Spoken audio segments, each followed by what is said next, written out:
дар пайи як камини нерӯҳои муқоимат дар дараи Паншер як масъули Толибон ва ҳамроҳонаш шадидан захмӣ шуданд. гурӯҳе аз мақомотдорони Толибон дар минтақаи онобаи Паншер бо камини нерӯҳои ҷабҳаи муқоимати миллии Афғонистон афтида шадидан захмӣ шуданд. дар гузоришҳои ибтидоӣ гуфта мешавад, ки ин ҳамла аз сӯи Ҳомид Сайфӣ, муовини фармондеҳии умумии ҷабҳаи муқоимати миллии Афғонистон, тарроҳӣ, анҷом ва худи ӯ захмӣ шудааст. манбаи Субҳони Тоҷикистон аз ҷабҳаи муқоимат мегӯяд, фармондеҳ Сайфӣ дар ин ҳамла ширкат надошт ва захмӣ ҳам нашудааст. ин ҳамларо чирикиёни марбути худи оноба анҷом дода ба кӯҳҳои Абдара паноҳ бурданд. теъдоди онҳое ки камин гирифтаанд ҳамагӣ 5 нафар аз ҷанговарони зубдаи муқоимат буд.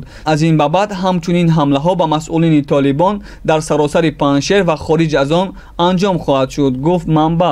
ҷабҳаи муқоимати миллии Афғонистон иддао мекунад, ки барои 70% дараи Паншер ва 10% минтақаи Андаробҳо тасаллут дорад. тамоми минтақаҳои таҳти нуфузи онҳо кӯҳистоноти Сабъулъубур буда, ки то ба ҳол пои ягон толиб нарасидааст. марокизи вилоят ва 7 вулусволи вилояти Паншер рӯзҳои 5 ва 6 сентябр дар пайи як даргирии шадид, ки як ҳафта идома дошт, пас аз кӯмаки ҳавоии тайёраҳои покистонӣ ба дасти Толибон суқут карданд. дар ин ҷангҳо беш аз 300 нафар аз мардуми мулкӣ ва ҷабҳаи муқоимат ҷони худро аз даст дод, ки ҳудуди нисфашро маҳз зодагони дараи Паншер ташкил мекунанд. теъдоди кушташудагони Толибон аз 1 то 2000 нафар гуфта мешавад.